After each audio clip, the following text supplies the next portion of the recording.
the Industrial Development Corporation has embarked on a long-term sustainability plan to prioritize effective development, financial sustainability, client and people centricity. The strategic review has resulted in a refocused business model and strategic priorities with a revised operating model and organizational design. The IDC continues to implement its strategy within selected sectors to develop and expand industrial capacity, create and preserve jobs, and drive transformation and spatial equity. To address the continent's energy needs, we are focusing on the clean energy solutions industry with a specific focus on the energy storage value chain. Our objective is to establish South Africa as a major player in the global energy storage industry. Thus, we are pursuing opportunities in renewable energy generation, including electricity generation by companies for their own use. On the technology front, we are supporting Fourth Industrial Revolution-enabled industries with a specific focus on the data analytics industry. We continue to engage with various industry and government forums dealing with the Fourth Industrial Revolution to increase South Africa's adoption of these new technologies.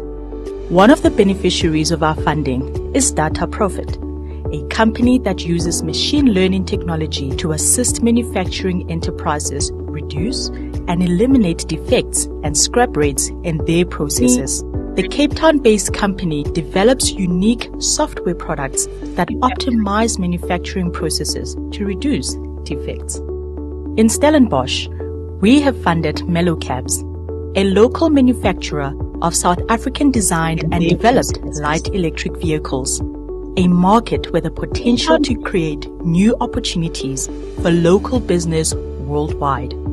The investment has positioned Mellowcabs in this high-growth sector as a local equipment manufacturer for the electric vehicle market with export potential to Europe, India, and the USA.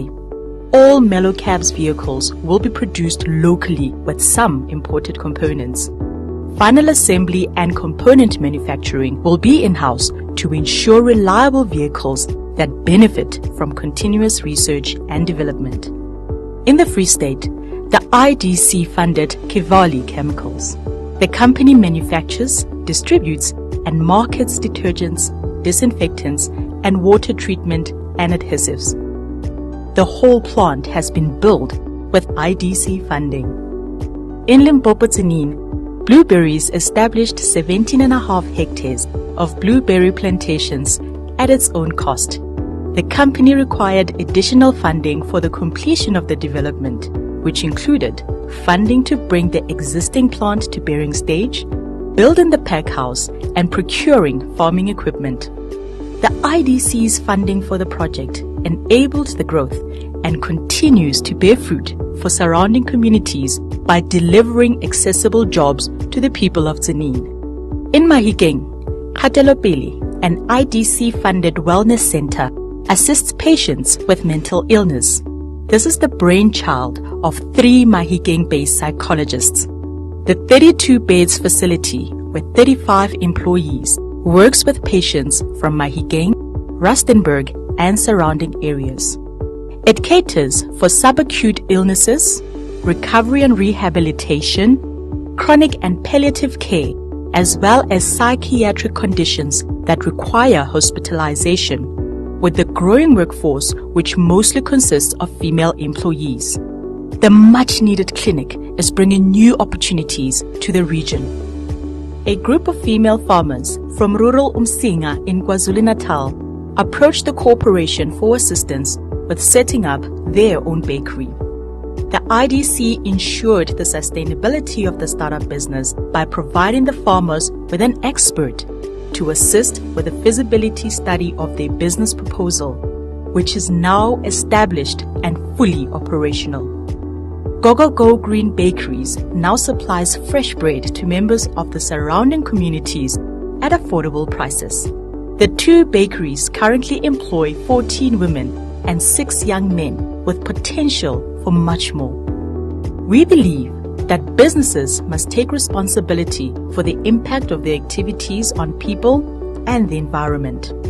As an institutional investor, we follow an ethical investment approach in which we use our investment to bring about positive social and environmental changes.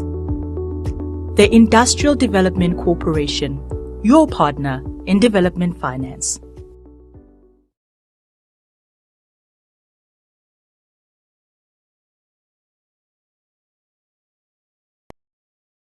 Video, Mr. Bardien, could you please unmute yourself and enable your video?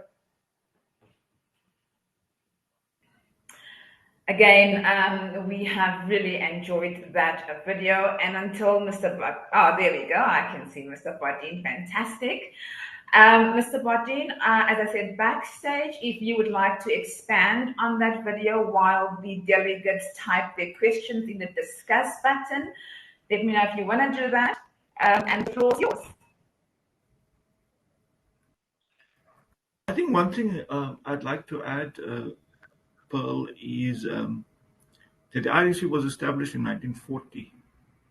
So we now have an over 82-year history of investment in the country. And what people may not know, the IDC has been responsible over the years for some of the country's major investments, like Cecil, Mosal, and as well as small business investments. In fact, most of our funding go towards small businesses in terms of the number of applications.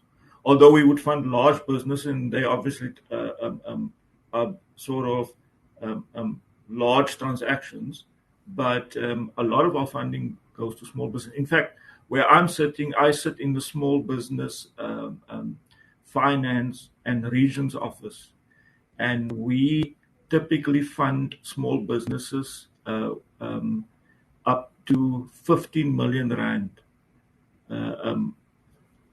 of funding requirement.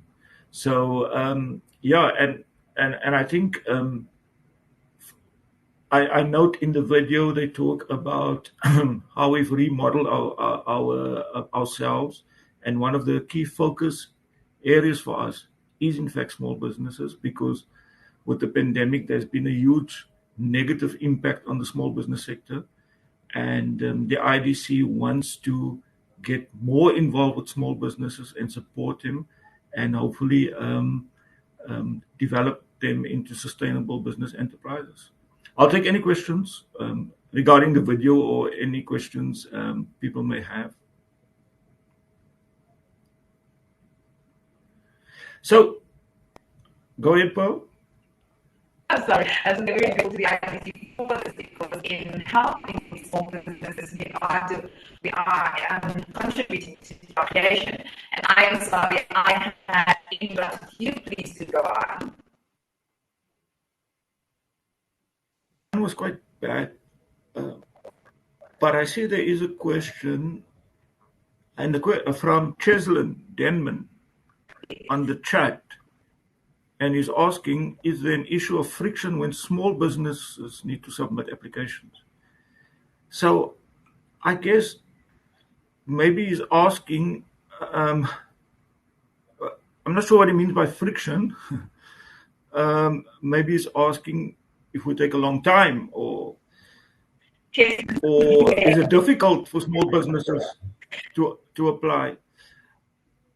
Look, we have quite, when small businesses apply to the IDC, we firstly we require of people to have a business plan, right? And what we usually do, we engage directly with the clients to understand actually what are they talking about, because sometimes things don't come through in the business plan, right? And we actually prefer to engage directly, and then we will look at their business plan and advise them of the shortcomings, or what they need to clarify for us, or what, in terms of our requirement, where they need to do more work, right? And so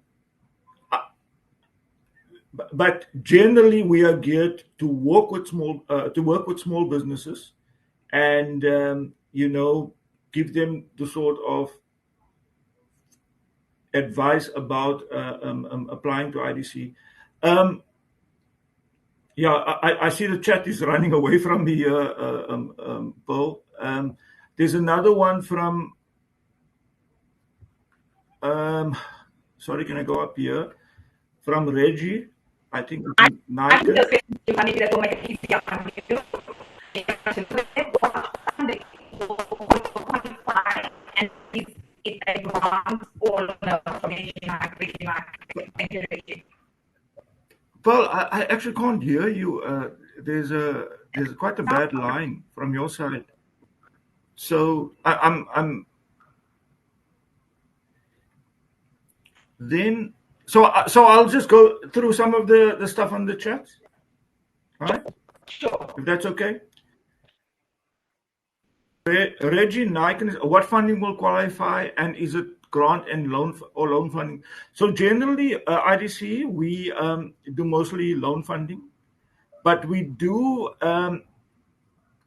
have some grant funding, and these we normally deploy on behalf of other entities like the government and so forth. So what we do blended finance, where we will because grant funding is effectively free, and we will blend. We'll typically blend grant funding with our funding to lower the overall cost of funding for small businesses. So we do both. Sometimes we will advance grant funding of our own balance sheet, especially where we think businesses, especially small businesses, require more support, and then we will provide them perhaps with a grant, normally on a 50-50 basis, to get experts to assist them with either pre-investment to develop their business plans, or post-investment, that meaning after we have approved a loan and we think there are some weaknesses in the business, so we'll get experts to support them. And then Soraya asks, do we need to have an offtake agreement to apply for funding? That's the ideal situation for any funder, because basically, if you have an offtake agreement, it gives us a lot of comfort that when we fund the business, that the business will be able to generate the required revenues to pay the funder back. However, it's very difficult in some industries to get offtake agreements. For example, if you supply a retailer, say for example you make sweets or cakes and you supply a large retailer, they're normally not willing to give offtake agreements, and there we will look at your product. We'll analyze the market. We'll look at your number of letters of intent, and we'll make a call on that. Let me see here.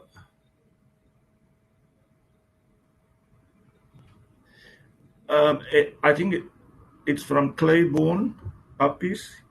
He's a startup in the ICT sector, and he's looking to establish a call center to accommodate deaf and blind. Certainly, call centers are within our mandate. So, Claiborne, you are welcome to contact me at our Cape Town office, and we can have a discussion further.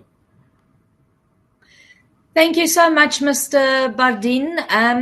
Paul is just struggling to reconnect. Okay. However, we've come to the end of this session.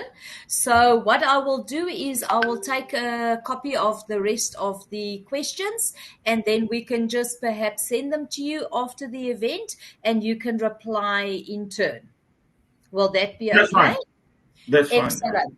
Thank you so much for being here today, and we will see everybody at the next session. Thanks. Bye. Thanks.